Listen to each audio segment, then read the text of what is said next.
Hello and welcome. Today is Saturday, February 10th. It is 7 o'clock and we are just 5 minutes away from tip-off here at the Flood Athletic Center in Salisbury, Connecticut. We thank you for joining us today as the Salisbury Crimson Knights take on the Mustangs of Millbrook School. If I'm yelling, it's only because the student section is right next to me, and boy, are they loud. And today, I'm joined not by the usual Ben Walsh, but by my good old friend, Dan Mizrahi. How you doing, Dan? I'm great. Thanks for having me, Jordan, as the guest color commentator. I appreciate the nod. I'll try to do my best, as I'm not on faculty as the rest of you are. However, I know basketball, and I know that the Knights look primed for success this evening, as they've got a few seniors who are ready for takeoff against the Mustangs. 100%. And for those of you that haven't been paying attention to the Mustang season so far, it's worth noting, to the Knights season thus far, they have significantly turned things around. While they sit at 7-8, they have gone 6-2 over the last 8 games. They are really making a run here late in the season under the guidance of Coach Harlan Dodson. And just for those of you worried at home that Mr. Walsh isn't here commentating, Mr. Mizrahi here knows his basketball. Here's how good he knows his basketball. We've played basketball for maybe 10 years now, and Dan, what is your record against me? Perfect. It's perfect record. Perfect record. I've never beat him. Take that as you will. Either I'm terrible or he's great, but he knows what he's talking about. Dan, what do you have to say about this Mustang team? Well, it doesn't so much matter what I have to say as it does what the Dean of Academic Studies, Sarum has to say. She noted that Bryce Daly, point guard, slated for D1 success, about his shot, she said, it's like it doesn't even touch the net. That's how smooth it is. So we can have that to look forward to. However, in looking at these warm-ups, it does appear that the Mustangs have some excellent athleticism, and it appeared that their shooting percentage, at least in warm-ups, was something to be feared. So they'll have to guard against the outside shot, as the Mustangs appear to have some range tonight. That's a great point, Dan. For those of you that remember, that have been following along with our Knights all season, we did play Millbrook away at Millbrook on January 10th, and we lost a heartbreaker, 56-55, on a game that was dictated by three-point shooting percentage. They won on a buzzer beater to beat our Salisbury Crimson Knights. So you have to think, Dan, that our Knights are out for revenge tonight. You'd think so. However, we encountered most of the team at dinner in the cafeteria, and they seemed pretty loose. We tried to get some quotes out of them, and they were just smooth as butter. They didn't seem nervous. They just seemed, I wouldn't even say they seemed out for blood. They just wanted a good game. Hold 1 second for station ID.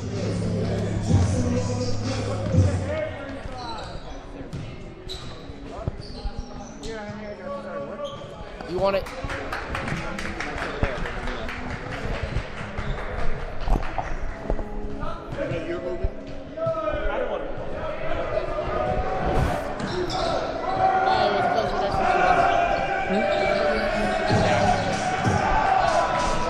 Well, it's worth noting, for those of you that might be listening on the radio, Millbrook has quite the creative warm-up routine. They all just dove on the floor.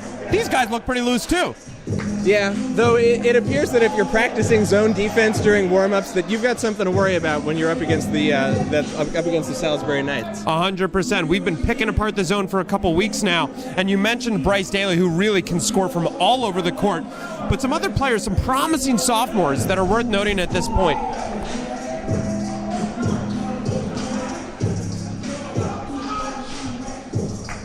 Brandon Ruffley, number 10, 6'8", power forward. He's been scoring from all over the court. What did he do just last week against Taft, Dan? He dropped 13 points. While that might not sound high for you, that's huge when you consider Justin Oliveras, our other center power forward, dropped 16. And we'll note about Brandon Ruffley, he's in the class of 2020, so with 13 points this year, he's got a few years on varsity left to improve his game. Promising start to the season. Dan, what do you think about this warm-up routine that our Knights are doing right now? It honestly, listen, I've been in these situations. You just need to do anything possible to pump yourself up. I mean, if you're clapping, you're yelling, you're just getting the adrenaline going. It's a Saturday, rainy night here in the Berkshires, and this is the only game in town. I mean, 100%. They're getting pumped up, we're getting pumped up. Well put. And again, for those of you that can't see at home, our student section is riled up. They're wearing sunglasses, some weird outfits. I'm seeing some jerseys. It's always nice to see the kids coming out on a rainy Saturday when they could just be cooped up at home. They're here to support their friends. Yeah, I mean, listen, no hockey, no squash. No squash. Squash is done for the day. We're balling. here in Salisbury. All right, and we're about to tip off. Here's your starting five for the Millbrook Mustangs. Number 22, you're going to have, lost his name here, Quinn Minogue. Number 15, Kasai Brown. Number 30, that's Carter Begel. Excuse me, he's 23 is Carter Begel. Number 40 is going to be Andrew Matthews. And number 12 is going to be Kazuki Unuyama. And Salisbury wins the tip. Sean Angolia, number 22, tries to lays it in, and he gets pushed, gets hit out of bounds by number 15, Kasai Brown. It's going to stay with Salisbury. That's fine. As long as we retain possession throughout the opening minutes, we'll be okay. 100%. And your starting five for Salisbury, that's going to be number 3, Bryce Daly, number 32, Justin Oliveris, who fails to lay it in on a reverse, 22, Sean Angolia, number 10, Brandon Ruffley, and number 13, Mitch McQuaid. Notice that Salisbury starts with a man defense, hoping to put pressure on the outside early on. Oh, and a bad dribble by Kasai Brown that just bounces out of bounds. And he was going to work against Sean Angolia, and that's a matchup they're going to want to exploit. Yeah, we noticed during warm-ups that Brown was dunking with two hands with ease. Oh, and a nice feed from Angolia down low to Oliveris, who just can't lay it in. Gets his rebound, tries again, second chance points. You gotta love that, Dan. Second opportunities are going to be key in this game, as whoever can win the possession battle and win on the boards is going to come out ahead. Kasai Brown from deep, that's a long two. Excuse me, I shouldn't have said deep. A long two, as most basketball coaches will tell you, not the best shot to take. Nonetheless, that's 2 points on the board for the Mustangs. McQuaid gets it down low to Oliveris. He wants to go to work, as he often does, and this time the reverse layup falls for Oliveris. He's already got 4 points on the day. You wouldn't think it from its size, but the man has some moves down low. He certainly does.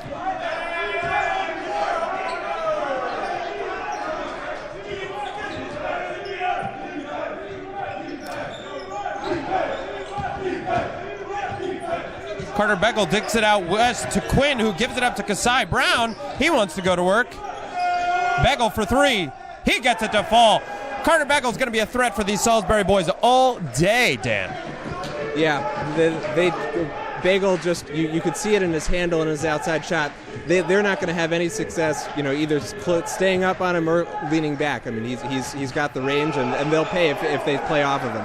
Oh, and a nice pass from Oliveris gets poked away. Ruffley's able to contain control, though. He tries to lay it in. Oh, and he gets fouled as he goes up.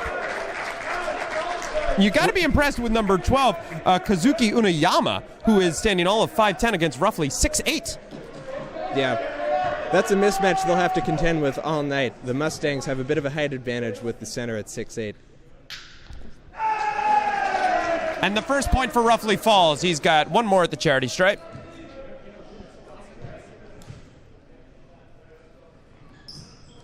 Both are good. Something you always have to appreciate is a big man who can hit free throws. And he can hit it from all over the court. He can hit it from 3, he can hit it from inside. He loves to see him go to work, working on those spin moves down low against other big men. Kasai Brown for the long 2 fadeaway. He can't get it to fall. Justin Oliveris with the rebound. Some of the multi-sport athletes sitting on the bench this evening suggested that number 12 on the Mustangs was the next LeBron James. They said it in jest. Angolia with a nice lay-in. Sorry to interrupt you there, Dan. Salisbury's leading 8-5 with just under 7 minutes passed in the first half. You were saying about number 12? Has a serious handle, and they're going to have to figure out how to defend this man. Speaking of nice handles, Carter Begel just drove right past Oliveris but couldn't get his layup to fall. Roughly fakes out Kasai Brown, and he tries to drive to the basket. Oh, but he's going to get called on an offensive charge on Carter Begel, who I have to say stood his ground nicely. Outside of the NBA, sometimes you wonder whether the refs can really detect an offensive foul. It seems as though these refs have no issue detecting when someone has position inside the paint. Again, you're going to want 2 feet down, and Begel really held his ground there, so props to him on the nice getting the offensive foul there. You got McGrath at the top of the key. Here's Salisbury student section really getting into it. Quinn McMahon gives it up to Begel. Begel trying to fake out Daly. These are 2 ball handlers going to work today. Got 5 seconds left on the shot clock. The deep 3 from Begel, and he gets it to fall. Again, this man dropped 31 against United States Marine Academy just a few weeks back. He is a scoring threat. A point guard out of Harvard Westlake. Spent 4 years there, and now doing his 5th year at Millbrook. Really not much pick and roll on the opposing team. A lot of ISO swinging around the perimeter. And you got to love this matchup between Daly, our 6'3" point guard, and their 6-foot point guard, Carter Begel. Sean Ngoli with the nice fake, and then the reverse layup. Can't get it to fall. Kasai Brown comes down with the rebound, and he's going to take it across. Really a utility player. Can do it all on the floor. Oh, speaking of utility, he just tried the nice reverse layup on Roughly, but couldn't get it to fall. Ngoli comes up with the rebound. Daly with just blows right down the baseline, but his layup can't go. Play getting a little bit out of hand as the quick pace might prove to be a little too harrowing for some of the handles of these players.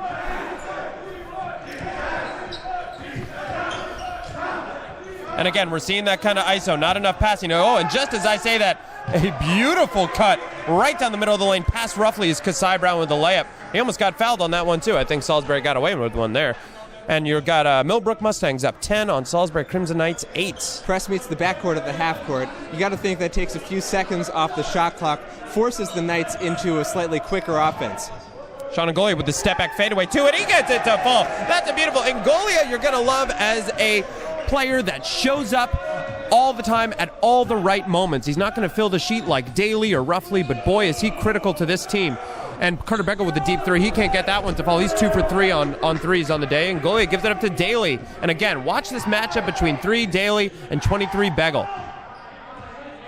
Daly can handle the ball, so I'd like to see him go to work a little bit. He's going to drive down the lane and with a nice poke for the lane, but he gets swatted away by Kasai Brown. That's athleticism to contend yeah, it with. sure is. Kasai Brown at an imposing 6'5". He gets the pass down low. Whoa, but he gets blocked by Roughly. And then I believe the ref called a foul on Kasai Brown. That was all ball to me. From this angle, and we're right on the baseline for the Mustangs, that was all ball. I don't agree with that call one bit. And it sounds like the Salisbury, the student section agrees. They're chanting something. I have to imagine most likely inappropriate. Oh, and Dylan Sanchez, number 2, checking into the game now.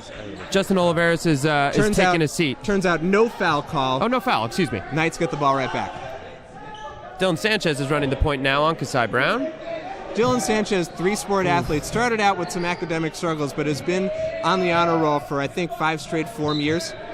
And all in all, just an incredibly wonderful kid to get to know. If you're ever on the hilltop, pull him aside. He's a great kid. Good to get to know. And he's a big brother, too, to some local Salisbury kids. Roughly's going to work on the baseline against Nukas, who checks in from Lithuania, standing 6'8" for Millbrook. Norkus. He's got bleach blonde tips, and he just swatted away a lay-in from Brandon Roughly. But looks like he fouled him as he did, so Roughly's going to go to the line for 2 shots. And we're all knotted up with 10 minutes to go here in the half at 10. And you hear a hush fall over the crowd here at the Hilltop in the Flood Athletic Center. Ooh, Roughly's first shot bounces off the rim and down, but that's okay. You heard a baby crying in the distance, and one might think perhaps an omen for what that free throw might portend. Roughly's going for his second, and a hush falls again. Hopefully no babies. And this one finds nothing but the bottom of the net. Your 5 on the court for Salisbury. Sanchez, Daly, Ngolia, McQuaid has checked in, and Roughly.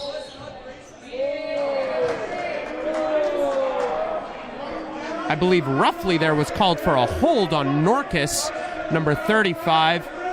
And that's going to be a matchup to watch during this game, Dan. Yeah, I mean, you've got to watch the foul underneath. The size on both ends. The frost tips, though, can be a little bit imposing. Distracting, if nothing else. Oh, and number 35, Norkus lays it in for the easy lane as he drove just north of the baseline. And now Daly's getting the full court press from number 24. That's Jaden Reeves, a junior out of New York, New York. You got a lot of New Yorkers on this court, so you know you're going to see some good basketball. Though based on the Knicks play, you wouldn't necessarily think that. Roughly tries to bully his way in for the lane, but it just hits the back of the rim and he can't get it to fall. Roughly, who can go off, he went off for 30 earlier this season, is struggling from the field tonight. The Knights are doing a great job getting out of the perimeter, not letting up the 3, just as I say that. A wide open 3 for number 21, A.J. Morales at Hopewell Junction. You guard every man on the perimeter, but they're cutting all around, and if you let one up, it's just a matter of coincidence. Oh, Mitch McQuaid tried to also bully his way down, but in the process got an offensive foul on number 31, Ian Devine, who checked in. a junior out of Washingtonville, New York, and Devine is fired up, red in the face and shoulders as he got that charge call to go his way. Dodson, who is pacing the sidelines, Coach Dodson, as he's wont to do, pacing the sidelines, doesn't seem too happy, neither with player nor with Zebra. And now we have Daly up against Reeves. Ooh, and A.J. Morales just almost blows by McQuaid. Morales is a three-point threat, to be sure. He's got some beautiful bright blue Nikes on. Oh, and the pass down low to Norcus. Morales top of the key, and he can't get it. The ball hits the back of the arm, but Norcus comes up with the rebound. Got Reeves in the corner, going to work against Daly. He tries for the deep three. It hits the back of the backboard. That is out of bounds, and you can tell he's going to hear some chirps from the student section here. You know, that's what, 2 or 3 straight three-point shots, and if you live and die by the three, you better make them, because it's a tough shot to take in this league. You get one last time, but come up empty on this possession. I live and die by the three, as Dan knows when we play pickup. Last night I went 2 for 20 from beyond the arc. Dan, did I win?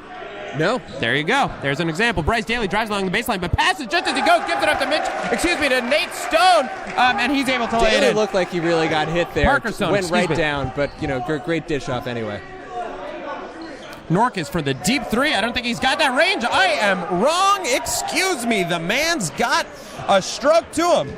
And again, they're coming right out with that full court press. What do you think of that this early in the game, Dan? I think that it's a risk. We got 8 minutes left in the first half, and it's just, you run the risk of burning yourself out. The Mustangs have been rotating their lineup early, but still, full court press early on, you run the risk of A, becoming predictable, and B, Goliath tried to drive to the hoop. Sorry to interrupt, Dan. He fell as he shot. Furious at the lack of a call. Oliveras got the rebound, was able to lay it in. Salisbury 15 and the Millbrook Mustangs 18. Carter Begel, the star point guard, has checked back in, operating the offense. 31. Ian Devine going to work against Sanchez. Norcus wants a three. He fakes it, and he's going to get called on excuse me. Justin Oliveras is going to get fouled on a reach-in foul. Again, a little perplexed. 4 team fouls with 7:40 left in the half. They've got to watch out unless they enter the penalty with more than 5 minutes to go. You wouldn't want to give up that many free throws with so much time left in the half. Well put, Dan. And what do you think Salisbury needs to do to change up their what they've been doing on defense? Listen, it's a 3-point game right now. I wouldn't necessarily change anything. They've made a couple good threes, and you can live with them. A.J. Morales with the beautiful spin move and just the little teardrop shot from about 10-15 feet out. Great D, Betterow. He's going to miss that more times than not. He's spinning into a floating teardrop shot. That's fine. Unless your name is Irving, Kyrie, you're not going to make that very often. Dylan Sanchez just uses his speed to blow past Norcus and Morales to lay it in off the glass. Salisbury's just down 3 with 7 to go, and now it's Morales running the point for Millbrook. Picks up his dribble too early. Jaden Reeves wants the 3. He doesn't take it. Gives it up to Begel. He wants to drive. He carries it like a football player. He gets blocked by Sean Goliath, and the Knights let him hear it. Daly's going to take it all away, and he lays it in, and he gets the N1 for the old-fashioned 3, and you hear them going crazy on the hilltop. Yeah, he was going all the way from the moment he got the ball.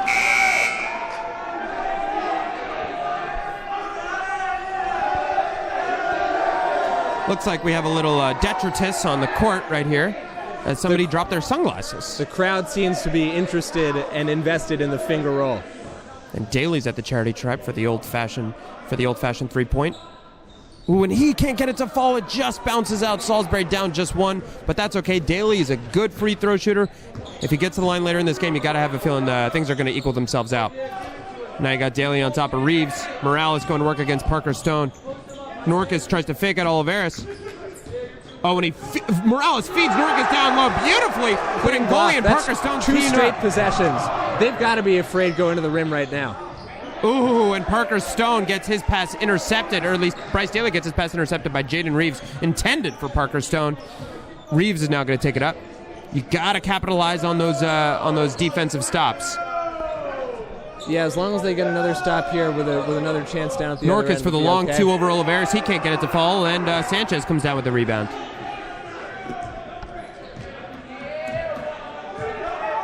Daly, good job taking his time. They're going to run the half-court offense now as opposed to the pace that they've been playing the last few possessions.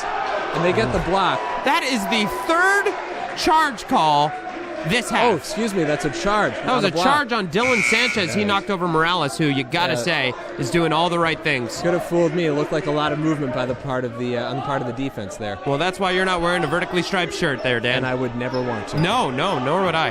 And Carter Bagel, again, their star point guard, he's commanding the offense. You got to watch him with the handles. And Golia switches onto Morales. Again, they're back in their zone. Oh, Morales loses his handle, and Golia can't get him it, though. Perimeter defense is really putting pressure on the three-point shot. They haven't gotten one off in a few possessions. And if you have a moment to notice, look at head coach Billy Tom of Millbrook Mustangs. That guy is cool as a cucumber. Justin Oliveras comes down with the rebound off of a failed layup by A.J. Morales.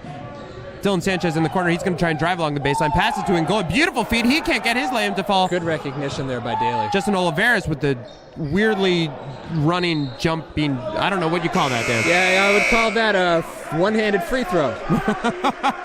And that's the kind of shot Dodson cannot stand from Oliveras. Oliveras is a shot creator, without a doubt. But sometimes he gets too excited and he rushes his shots. And he had plenty of time there. He looked like he had a good 3 feet before the first defender was going to get to him. Could have paused, faked. Anyway, that's old news. We're on to the next possession.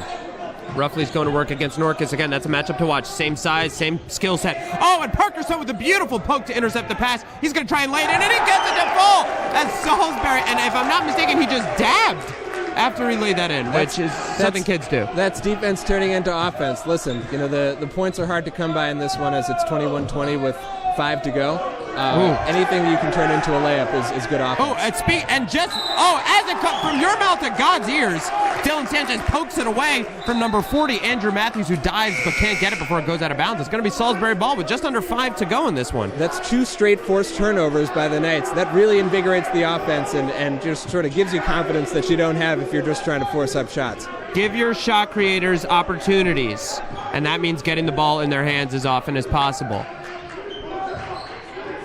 Ruffley's totally swarmed, but he's still going to try and get it. He cannot. He's trying to force that shot. He's lucky to come away with the rebound. Daly's going to drive all the way. Oh, and the absolute beautiful switching of the hands, Jordan-esque. I don't think it's too much to say. Kids watching out there, if you just looked at what happened on that possession, that man practices with both hands. He practices with both hands. Oh, and another good defensive possession turnovers. as Ruffley's able to poke it away, but Norcus comes up with it. A.J. Morales for the deep 3. He gets it to fall. That's his second 3. And it's worth noting, Morales with a few things to say to Bryce Daly after that 3-pointer fell. We're all knotted up at 23 here with 4 to go as the first timeout called by Salisbury. Dodson's going to try and calm down his team here. Little trash talk from the crowd here. They've got to be careful. You know, they're all under academic supervision right now. Oh, Dan, that's not true at all. Well, they're being supervised by their academic overlords. Hey-oh! Overlords. I'm a teacher, thank you very much. Dan, how can Salisbury improve in these last 4 minutes? What do they need to do? Listen, I think this man defense is working out for them. They're getting out on the perimeter. I'm okay with the 3-point shots they've let up. Just, again, as I mentioned, we watched them in warm-ups. The Mustangs can shoot from outside. If you cough up a few threes, that's okay. As long as you play good interior defense and continue to rebound the ball, the shot selection's been okay. So I'm okay with this performance so far. Yeah, I'm pretty happy with them too, especially with the way that Millbrook is playing. They're playing aggressive, and everyone on their team can make shots. You even just watch them and shoot around, and I recognize that's not a game scenario, and everyone on this team can hit it. So the fact that we're all knotted up, I think, is very encouraging for our Knights. Ruffley gets it down low. He's going to work against Kasai Brown, who's got the longest arms I've ever seen. But luckily, Ruffley's able to shoot it just over Kasai Brown's head. And by the way, it says Kasai Brown is 6'5" on the program. I think that is a very conservative 6'5". For someone graduating in 2020, you know, this power forward is... Oh, and he takes the deep 3, and he gets it to fall. I don't think it's too much to say. He's Durant-esque. He's long. He's not the strongest guy on the court. He can hit it from anywhere, and he plays some great D. Daly's going to work against Begel. Dribbles it behind the back. He sees nobody's trying to make his own play happen. He spins past Begel, but he gets fouled as he shoots. He's going to go to the line for how many shots, Dan? For 2. 2 shots. That's right. That's what I was looking for. I didn't get it from my co-host here. You got it. Dan and I met 2000. Probably 2001, maybe. 2001. Eisner Summer Camp just up the road. Daly at the line, 2 shots. Gets the first one to fall. As I said, you get to the line later. Really They gotta have to hit watch the left hand by Daly. He's shown twice that he can go left, and they're just giving it to him. That was a spin move to the left side. You don't necessarily expect that out of your high school guards, but this guy can go both ways.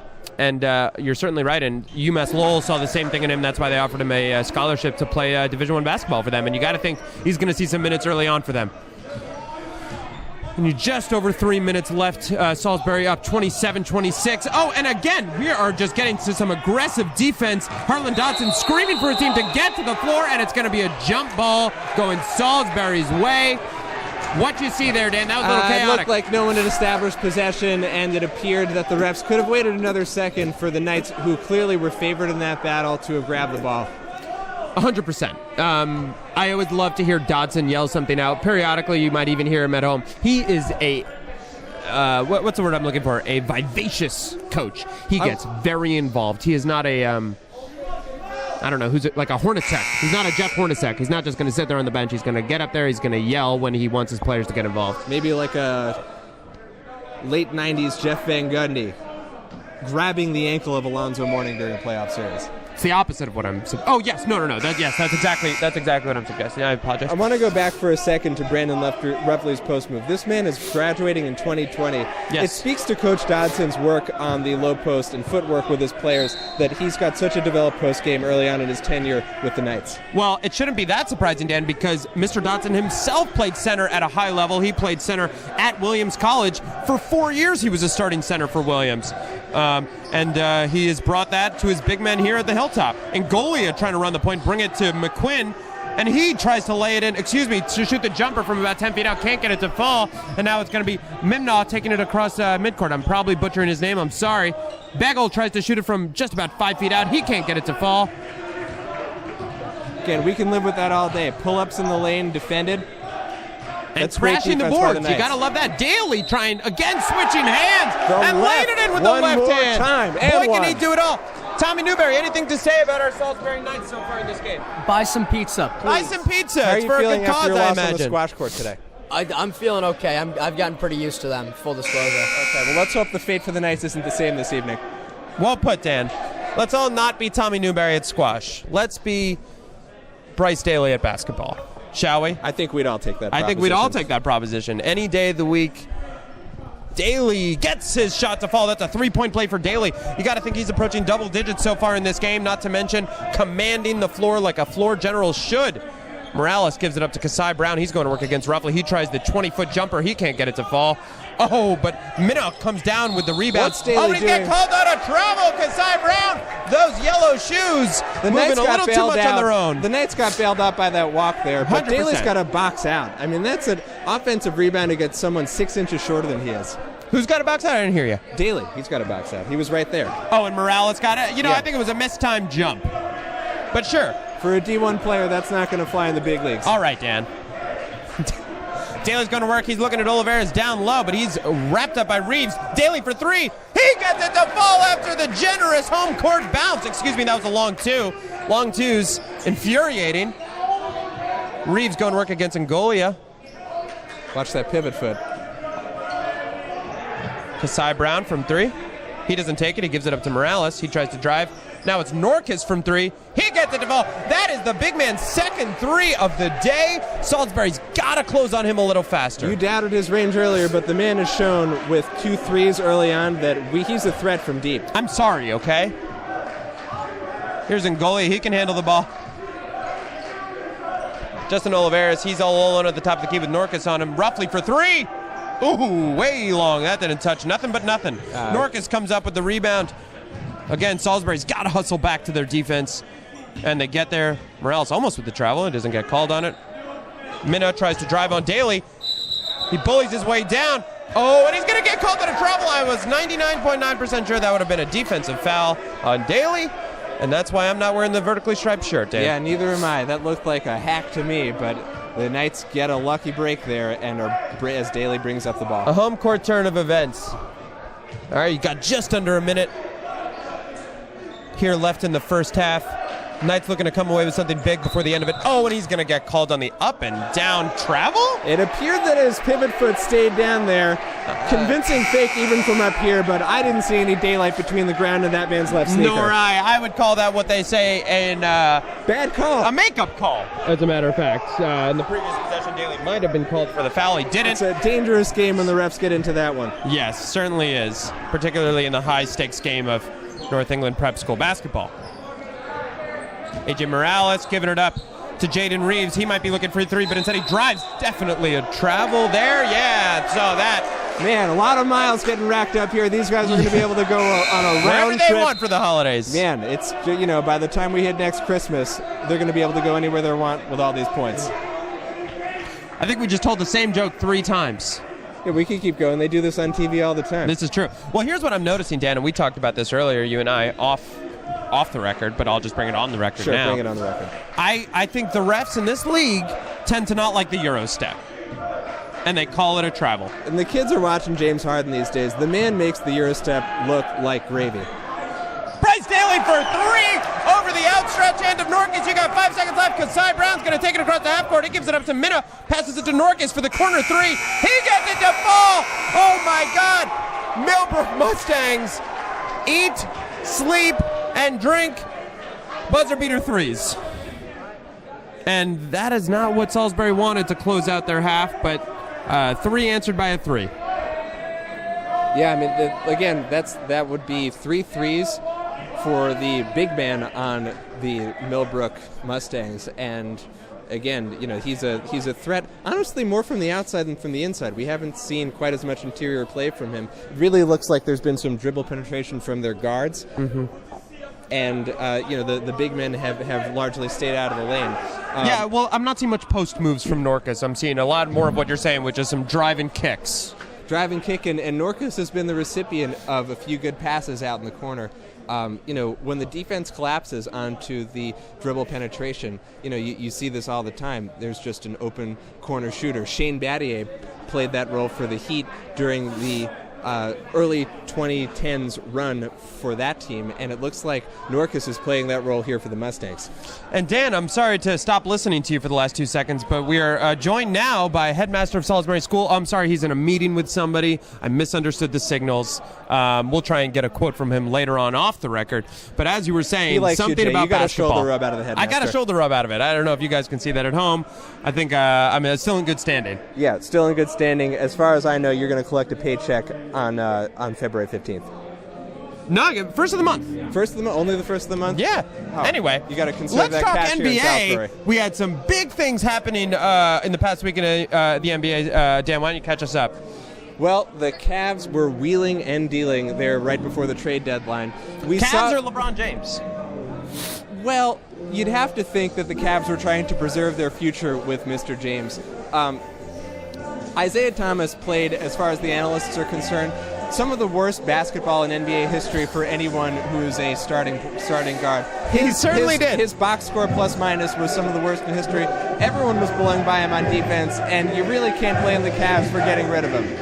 And I think it's worth noting, Dan, Isaiah Thomas, people don't just immediately precipitously forget how to play basketball. Isaiah Thomas was coming back from injury, and it's worth questioning, was he healthy? Was he healthy? Did they bring him back too early? A lot of major critics believe that he did come back too early, and probably as the man was due to potentially sign a contract for a max deal in 2018, ruined his market value. I mean, not only is the man not worth the max contract at this point, you wonder if he's going to be in the league in 2 years after having averaged 29 points a game last year. I think Isaiah Thomas is going to make a nice living as a backup point guard for the rest of his career behind Lonzo Ball, which is not an enviable position for anybody, to be sure. But here's a question. Yeah, you have to do you contend think with LeVar talking trash about you at 5'8". Can't stand that man. Oh, my goodness. Now, do you think Danny Ainge,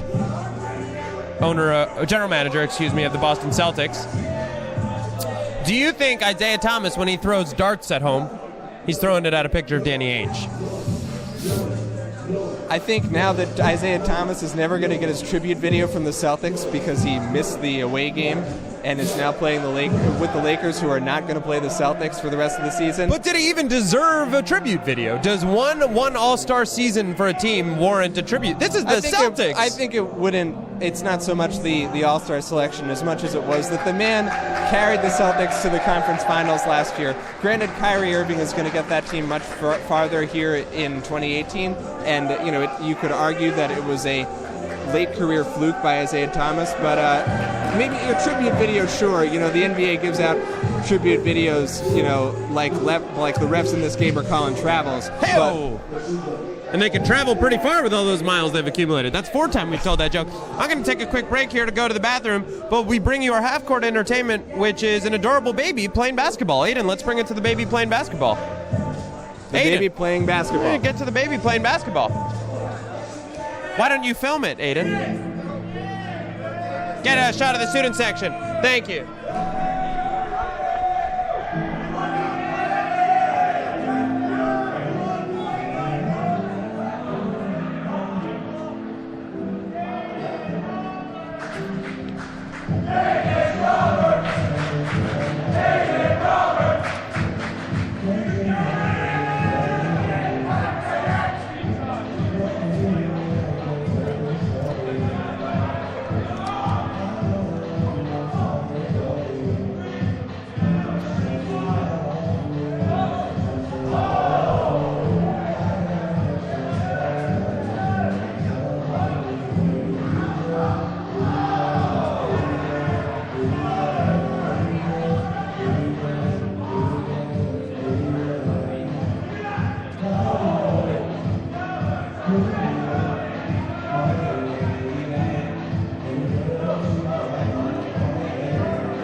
All right, we are just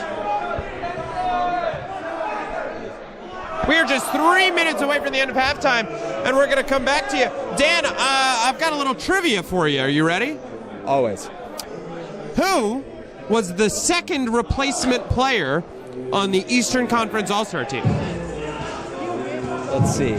And then bonus, can you name all the replacement players? Because there have been many. And who they replaced. Okay, let's do this. Paul George. That's Western Conference? Okay. Eastern Conference only. Eastern Conference only. Okay. Let me think about this. Well, number one, the first injury was DeMarcus Cousins with a brutal knee injury. That's Western Conference. The Pelicans are West? Yeah. I don't understand the NBA. Well, Goran Dragic was the first replacement, right? Oh, was that for John Wall? No, I believe... Yeah, maybe it was for John Wall. Kemba Walker got in there. Who else? There's a third one. Because Kristaps, John Wall, and somebody else who I'm forgetting.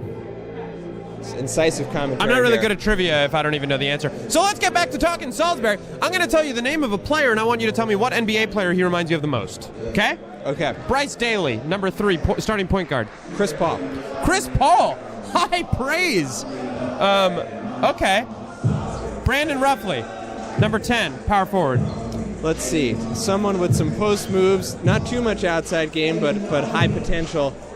I'm gonna give him a little bit of Tristan Thompson. Oh, being nice. He's just a boy. Be nice to the guy. All right, what about Justin Oliveras, our starting center, number 32? Oh, Oliveras reminds me a little bit of Kyle O'Quinn. Okay, yeah, that's a good one. What about Nurkic, number 35 on the Millbrook Mustangs, the bleached blonde man?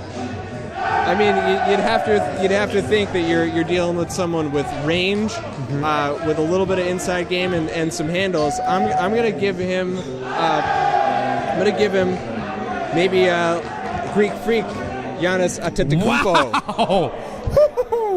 Well, I was gonna make a very lazy comparison because they're both from Eastern Europe. Was Kristaps Porzingis? Yeah, that's lazy. They're just both from Eastern Europe. Yeah. Yeah. Anyhow, yeah. I want to talk for a little bit about the head coach of the Mustangs, Billy Tom, as we're just 30 seconds left. Billy has been the head coach of the Millbrook Mustangs since 2013. He's done an excellent job. And before he was there, he was the coach at not the coach at Davidson, but worked at Davidson, I believe, as a graduate assistant and then as a player development specialist. You'd think that with all this three-point shooting on this team, that maybe he got some influence from Steph Curry. Steph Curry, Davidson, great. Now probably the best shooter in the history of the NBA. Is that fair to say? Listen, Ray Allen might have something to say about that, but maybe a little Reggie Miller discussion. No, Reggie's out of the discussion. Reggie's out of the discussion now. It's just Ray and Steph. People are talking about Trae Young as the next Steph Curry. I don't know how you say that when you think about the fact that Steph Curry struggled for the first 3 years in the league. Well, it was really more that he struggled with injury, but the man clearly had talent. He always had talent, although when he was younger, nobody believed in him. His only major college offer coming from Davidson. And but again, as you say, we're watching this game now with the Millbrook Mustangs, and they're jacking up a lot of threes, much like Davidson lives and dies by.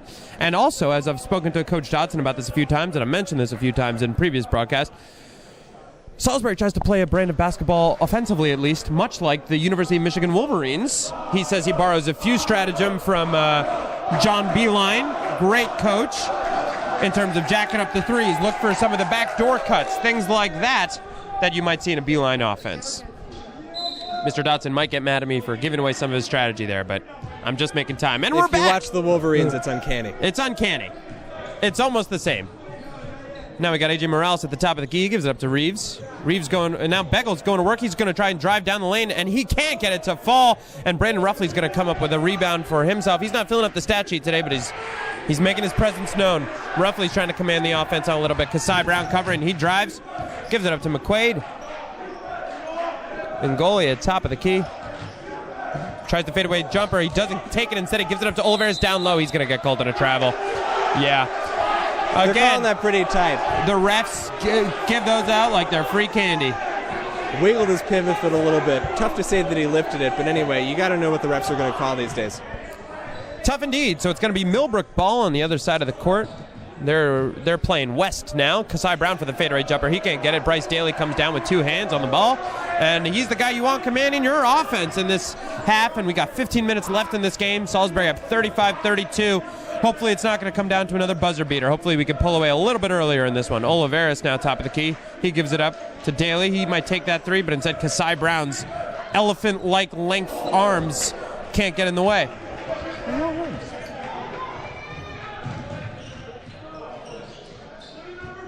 Oliveras on Kasai Brown. He can't get anything going. Sean Ngolia up on top on Morales. That's a tough matchup for Ngolia or anyone, really. Kasai Brown going to work on Ngolia. Oh, and Ngolia blocks him, but he's going to get charged for the foul. He hit his wrist as he went up. You gotta think that the refs are looking pretty for any contact possible. That looked like a lot of ball from this angle. Obviously, we don't have replay, and you have to trust their call. Got to trust the ref. He's closer than all of us. Kasai Brown gets the first of 2 to fall. He's filling up the stat sheet as well. You got to think he's approaching double digits in this game. But it's a low-scoring affair, but just about everybody's touching the ball. Outside of Morales and Norcus on Millbrook, everyone's touched. It's been a lion's share for nobody. Oh, and Salisbury comes up with the... Oh, doesn't come up with the rebound. Excuse me. Oliveras finally gets it after a little bit of a scrum on the ground as the second free throw doesn't fall. McQuaid gives it to Ngolia, who, can't get the reverse to fall. Oh my God, that's some sloppy basketball. Minna comes up with it. He's driving for Millbrook. He gives it up to to Begel, who drives on his own and gets the easy lay-in down the lane. It's all knotted up at 35 here. That was just chaos for a solid 30 seconds, Dan. Yeah, I mean, just whoever can control the ball in that situation, we'll just end up with the field goal. 35 all, still a good chance for the Knights for to the get an open 3. shot here. He gets it to fall, and you don't want to get this guy going because he will not stop. Well, I want him to get going, but if you're Millbrook, you don't want him to get going. And Morales with the easy drive, but he gets fouled as he shoots by Ngolia. He'll go to the line for how many shots, Dan? 2 shots. Trivia, or not really trivia, just a question because I don't know the answer. Who made that famous? 2 shots, calling 2 shots. Is that famous? I think it's famous. I mean, it's just a fact of basketball. But to pronounce it with a certain emphasis. Morales getting some chirping from the Salisbury crowd, and the first one rims out. Salisbury's happy about that one, particularly because Morales was giving Bryce Dale a piece of his mind earlier. Once you've got some basketball experience under your belt, the crowd doesn't become as much of a factor. But, here on these hard high school courts, the Knights crowd has got to play a factor here for Millbrook. What was that? The Knights crowd has got to play a factor for Millbrook. There's a lot of intimidation going on here in the stands. 100%. Daly gives it up to Ruffley at the top of the key. McQuaid, who's played sparing minutes, he can hit the 3 when given the opportunity. He's struggling a little at the top of the key, doesn't really know what to do. Gives it up to Oliveras. Ooh, and Millbrook is just playing some tight D on all of our playmakers and cutters. And goalie goes along baseline, gets called for going out of bounds. There is very, very little margin of error in this game, Dan. Yeah, I mean, with a 2-point point differential here with less than 13 and a half left to play, whoever comes up with the most loose balls and makes the fewest mistakes is going to be the victor here. 100%. I think what I've seen from Salisbury is they got a lot of emotion in this game. They are 1 game below 500. Oh, and yet Bryce Daly is going to get the off-ball foul called in his favor as Quinn Minmaw, I believe is how you pronounce his name, gave him a hard pick or screen. Yeah, a lot of people take influence from Kevin Garnett moving the leg on the high screen and roll. The man never got called for it, but he's also a future first ballot Hall of Famer. These guys could only hope to have such a future in basketball. We can all hope to have such a future in basketball. Parker Stone gives it up to Ruffley, tries to fake Kasai Brown off, doesn't work. McQuaid gives it down low for the baseline jumper from Ruffley, doesn't fall, but Ngolia with the gorgeous one-handed rebound. Oh, and Ngolia lays it in, but you heard the bench yelling at him to pass it because he had 4 guys on him. But Made it falls with the nonetheless. left, and once again, clearly there's an emphasis on ambidexterity during the Knights basketball practices. Ruffley tries to cover Kasai Brown for the deep 3. He doesn't get it to fall. And Ngolia comes up with the rebound. And Ngolia's had a solid 45 seconds of play here. Bryce Daly doing well. Daly's going to drive on his own. Is he going to give it up? He wants it. Oh, he dribbles behind the back, and he beautiful feed to Brandon Ruffley, who slams it home. Or Morrow just kind of lays it in. Wasn't exactly a slam dunk. Are we on the ice rink or the basketball court? Was somebody slipping? Yeah. Oh, Kasai Brown with a sloppy pass out of bounds. Someone was slipping because Millbrook was on skates. Sure. Anyway, there's a lot of emotion in this game, as I was saying earlier. Not only is Salisbury, and it appears that we are dropping bills here on the court. We're literally dropping fake dollar bills on the ground. Making it rain. It's paper. It's not going to... Okay. And this Salisbury crowd has to watch it here. Yeah, they definitely got to keep their... You were saying academic overlords earlier. There are definitely some administrators who are giving the Salisbury, the boys, the side eye. If the headmaster is 5 feet to my right, he's a long distance from me. Yeah, that's right. Anyway, Bryce Daly at the top of the key now. And goalie with the beautiful feed down low to Ruffley, who tries to body his way to the lay-in, and he gets it. Lays it right over Norcus. That's the physicality you hope to see from the Knights. And a beautiful feed from Ngolia. Mitch McQuaid going on A.J. Morales. Mongolia top of the key. He's playing out of his mind in the last minute. It appears that the Knights have switched to a zone. Got to watch that they're not going to give up the outside shot. Morales for the deep three. Speaking of outside shots, he can't get it to fall, but number 31 comes up with the rebound. That's Divine Morales going to work against Ruffley. He's got nothing.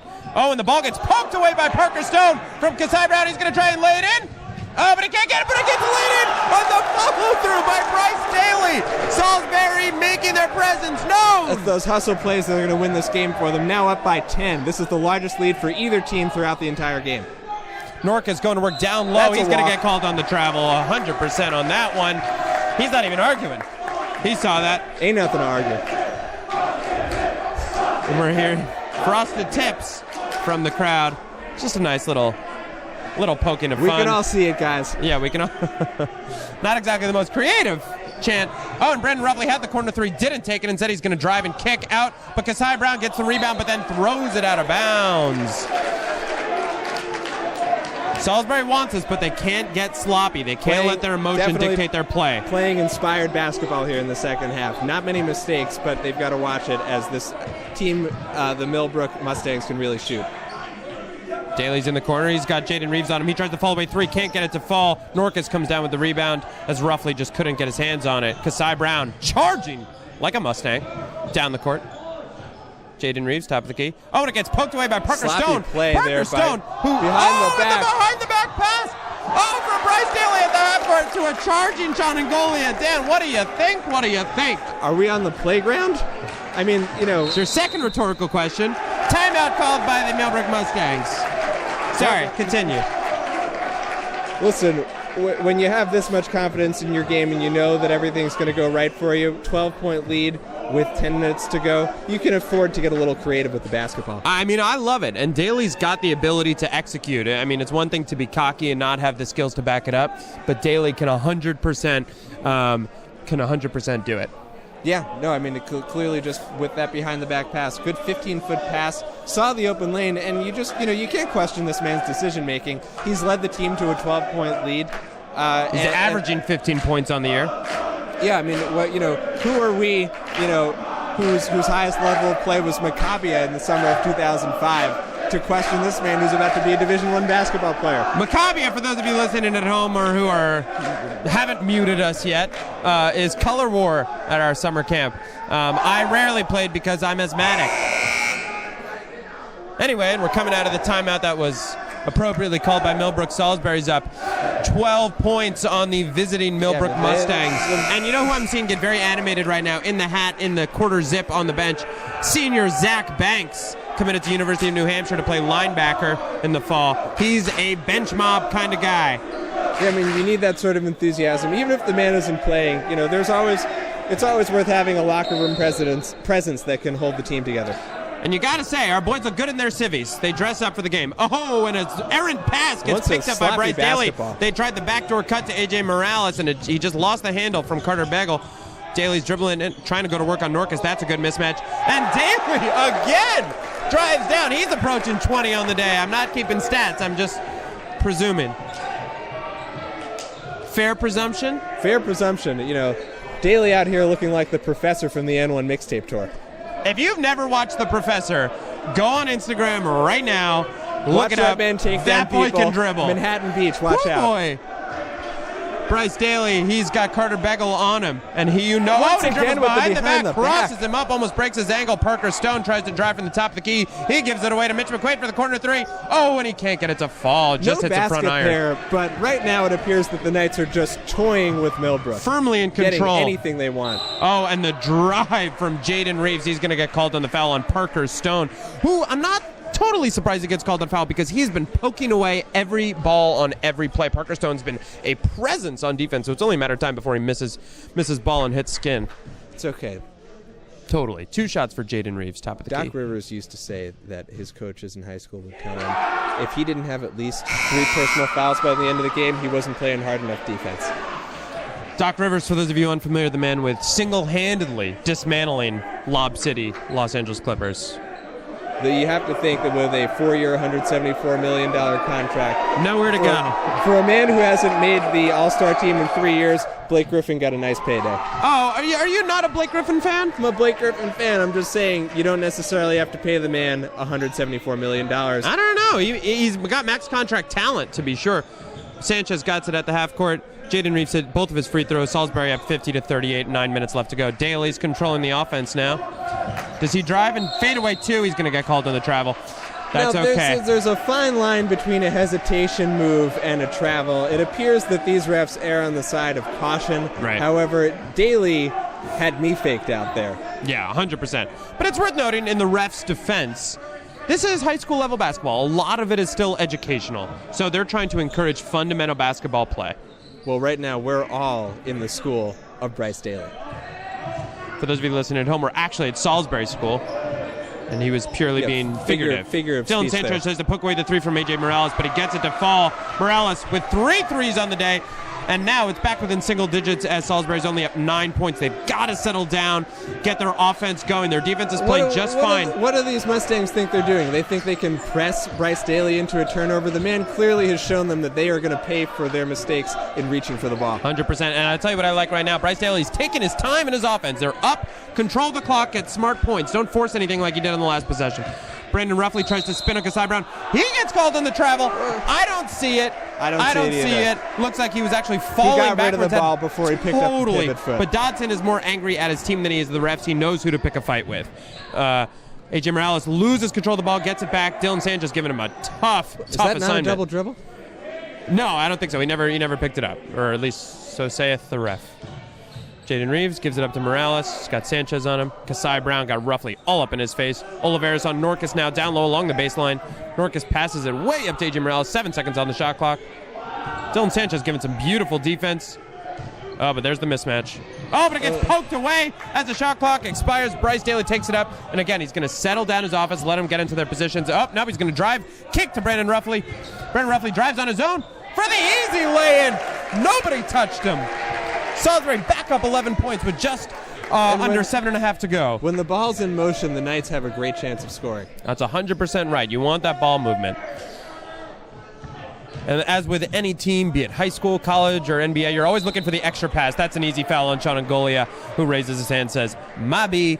And then he looks at Dodson and says, "Is that my 4th foul?" Looks like we might get some bench players in here as Dodson calls a timeout. Do you go to your bench here, Dan? I'd say maybe, with 7 minutes left, it's a little risky. I'm not quite familiar with this bench, so I can't say that the bench won't hold it down. It's a fairly deep bench. You don't have as many scorers, but they won't let you bleed out. Well, that's important. As long as you can play decent defense and take advantage of the easy possessions, then they're going to be okay. However, I was quite impressed with the way that Ruffley and Daly were just picking apart the defense with a 2-man game. It appeared that Daly, when he got a pick or just ISO'd and drove the ball in, could get the defense to collapse on him, kick it out, and when they were swinging the ball up top, they could either get a 3 or drive it in for an easy 2. So they've got plenty of options when those two are the centerpiece of the offense, is what you're saying. I totally agree. As we're just coming out of this timeout now, here's what I think about the bench. I think with 7 minutes left, you got to put in your bench players, especially with a couple of key players like Angolia and Ruffley maybe getting into foul trouble. You don't want to be in the 2-minute area with your key players out. Give them a breather, give them a chance to get out of foul trouble for a second. Put in some of those key players that get into the other opposition's head. See some time from Winston Jules maybe, or a Gil Gasana. But no, it looks like Dodson's going to stick with his 5 of Sanchez, Ngoglia, Ruffley, Oliveris, and Daly as, excuse me, I forgot what team we were playing. Millbrook checks it in from the half court. Down low to Carter Begel. Gives it up to Norcus. He's a deep 3 threat. A.J. Morales working on Dylan Sanchez.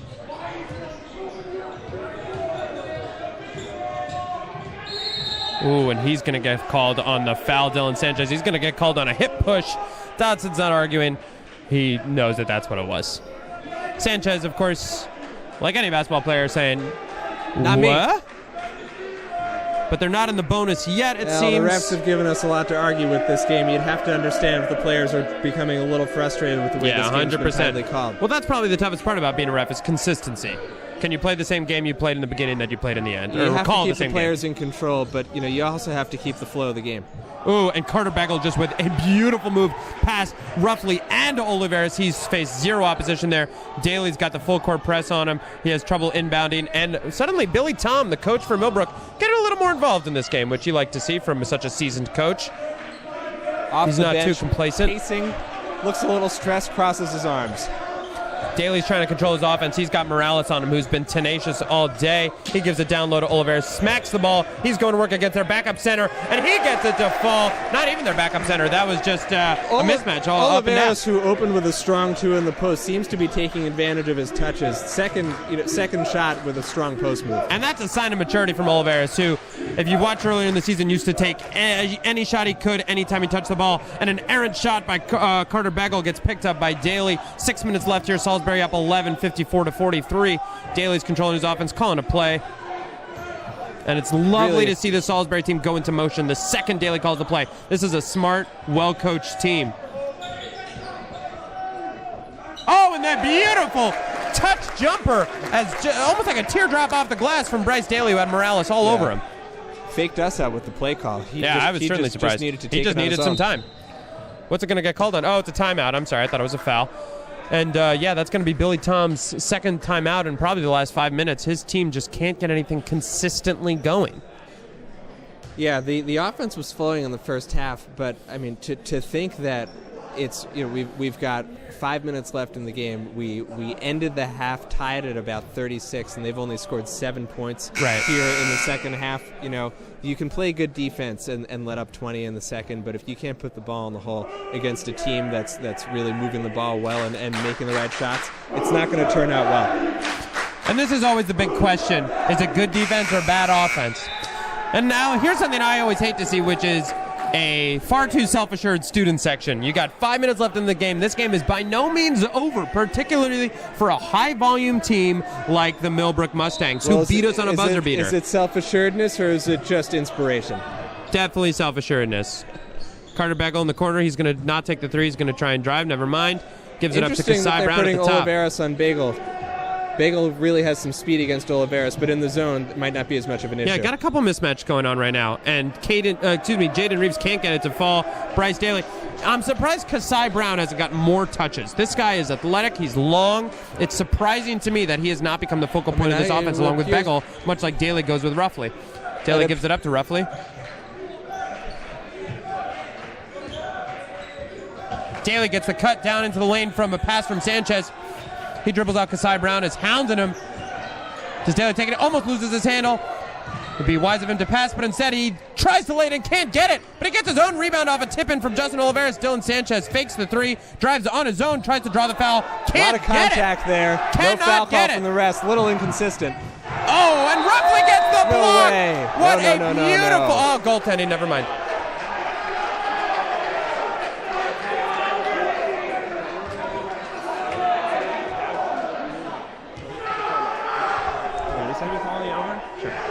That was a goaltend on Brandon Roughly. It's going to be 56-45, Salisbury leading. Bryce Daly gives it to Roughly. He throws it way across to Dylan Sanchez. He's able to haul it down. He plays football in the offseason. There's going to be a push of Quinn Minock at the half court on Bryce Daly. Nobody's in the bonus, so that's just going to be another inbound. Probably a chance for Millbrook to catch their breath a little after they've been playing this full court press. Once again, you have to think that they're just wasting their energy pressing Daly. He just cuts right through the defense in one-on-one. Here's a fun fact. My co-host today, Dan Mizrahi, Justin Oliveris bullies his way down, tries to spin and lay it in, but can't get it to go. Dotson usually furious with Oliveris in his shot selection. Not so there. I thought it was a good move. Now, once again, the refs seem to be selectively calling walks. Clearly didn't put the ball down before he walked. Quinn Minna missed that lay in there, and it's hauled in by, I believe, Ngolia. And Ngolia from across gets a beautiful feed from Roughly. He lays it in for two. That's just lazy defense on the part of the Mustangs. Very lazy you have defense. to get back on D and be aware of what's going on. Speaking of which, a pass down. Oh, and an interception by Sean Ngolia, but he hops out by accident. 3:48 left in the game. Salisbury up 58-45. Going to get some check-ins here. Looks like Mitch McQuaid's going to give Justin Oliveris a breather. Again, with 9 points in just over 16 minutes, the Mustangs have not had the most offensively inspired second half. You'd be hard-pressed to believe that they're going to make it up in the last 3:45 here. Well, I'm a negative kind of guy. A.J. Morales fouled as he goes to the hoop. Mitch McQuaid called on the foul. He's going to go for his third point, the old-fashioned three. And it's 58-47 Salisbury at the moment. A.J. Morales has been the alpha and omega of this Millbrook team today. He's well over 10 points, hitting from outside and inside, not afraid to take it to the hoop. And if you're well over 10 points when your team only scores 47, you're sharing a good portion of the offensive burden. Student section letting him hear it. It doesn't phase him, nothing but the bottom of the net there. Dylan Sanchez going to inbound it here. It's covered pretty nicely by Kasai Brown, who's got arms for days. Ngolia gives it over to Daly. Who's really... Again, this press, they are desperate now. Not called on the travel there, shockingly. And this is, that is I don't see how you don't call that a flagrant foul, quite frankly. What did you see there, Dan? Saw a lot of contact, definitely ball, but when you hit a good amount of arm there, you have to think the free throws are coming. A little disappointed in the way the refs have called this game so far. Brandon Ruffley goes again, lays it in, gets called as he shoots this time. A foul on Kasai Brown. Is that a makeup call or what, Dan? You'd have to think that it is.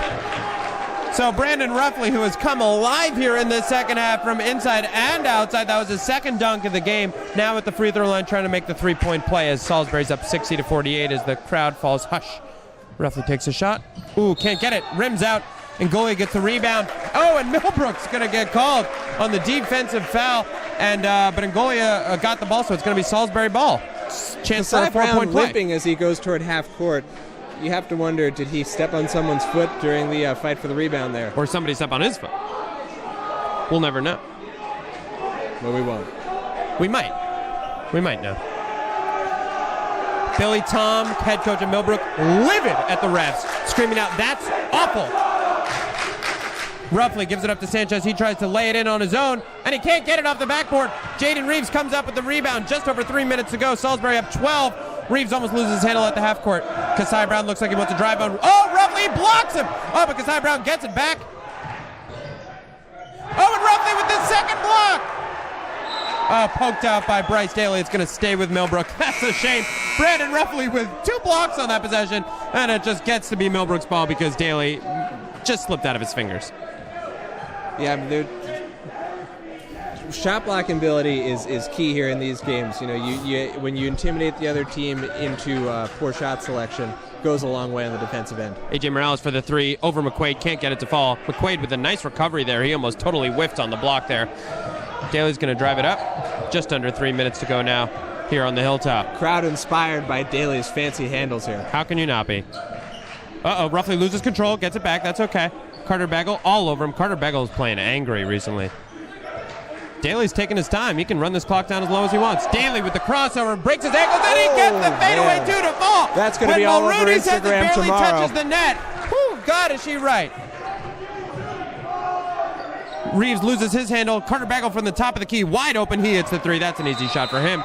I'm sorry, Dan, I spoke over you when you were saying your thing. And one of our students wants to make a plug for a movie, apparently. All right, Colin Hively Sr. is going to make a plug for a movie very quickly and very appropriately. Yeah. So I got to talk to everybody about this movie. It's called Only the Brave. It's got Josh Brolin in it. It's an unbelievable movie. Really, it's about the Yarnell Hill fires. You ever hear about this in Arizona? Sure.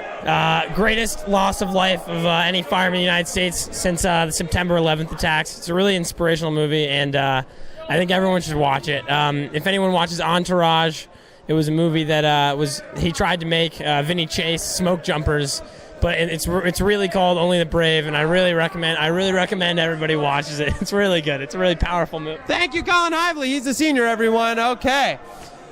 And we're just Jordan, are you going to watch that movie? Unlikely. Unlikely. Oh, golly. Anyway. What have you seen lately here? What do you think is the leading contender for the Academy Award this year for Best Picture? I haven't seen enough movies this year. No, so what's the film selection like up here in Salisbury? Well, that's the issue. Since moving to Salisbury from Manhattan, I've found that the amount of movies that air past 8 o'clock is 0. Well, let me tell you, back in Brooklyn where you're from, they've got movies 24/7. You're kidding me. We'll have you back anytime you want to come. You're joking me. You're joking me. All right, we got just over 2 minutes to go. Salisbury up 11. Sean Ngolia at the half court. He's going to drive. He's got numbers. He almost gets it poked away. Brandon Ruffley doesn't take the three. He's going to drive. He's trying to draw the foul. He doesn't get it. They've been crashing the offensive boards all day. It's really been inspired. Ooh, A.J. Morales for the wide open three. That's where he eats. Yep. This is why I didn't want to get too cocky. Now it's Salisbury 62, Millbrook Mustangs 54. Salisbury's got to settle down. They got to get into their offense. They can't get rattled by this press. As long as they take their time, control the clock, and keep the ball in their possession, they're going to come out with a win here.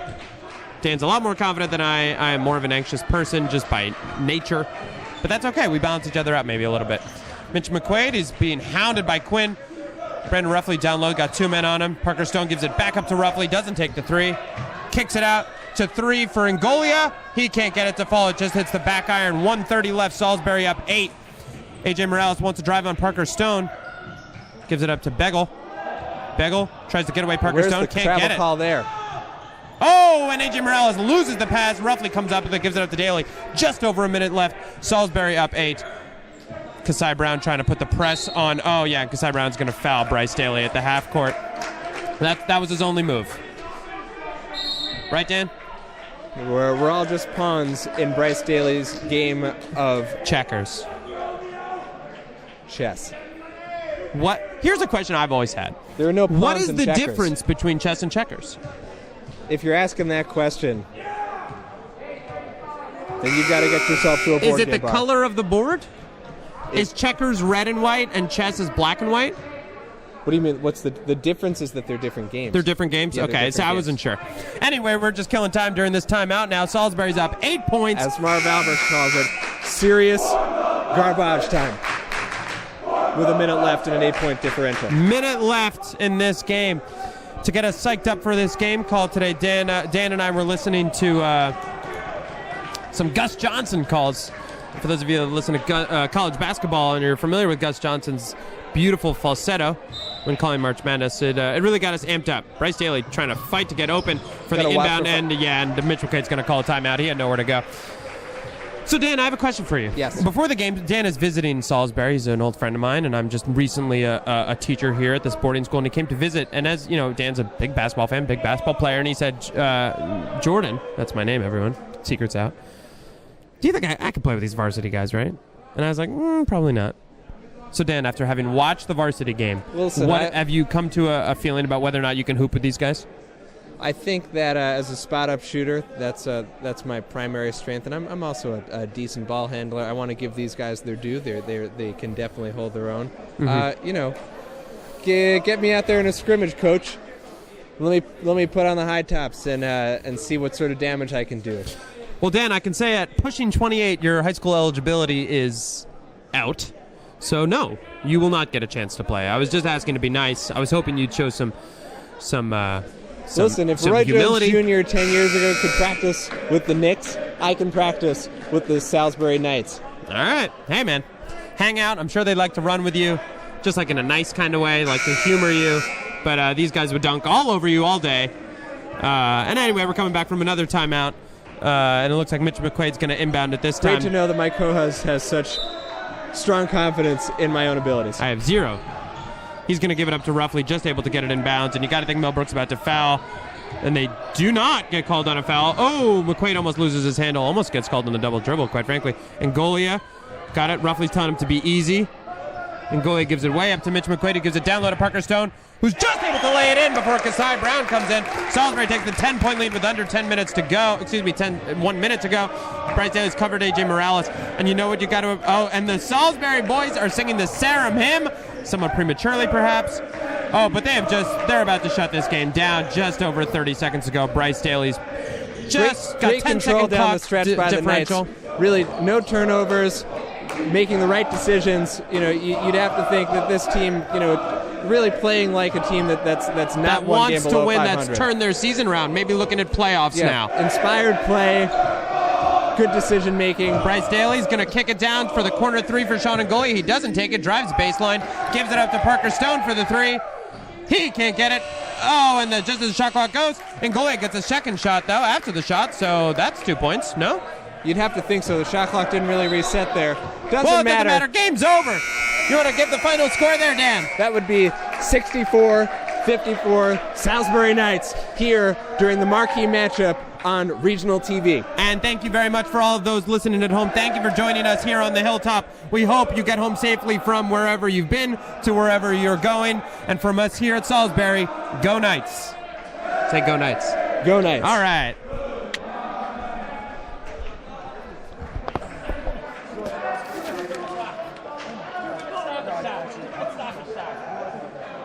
Oh, they're going to put 2 seconds there on the clock.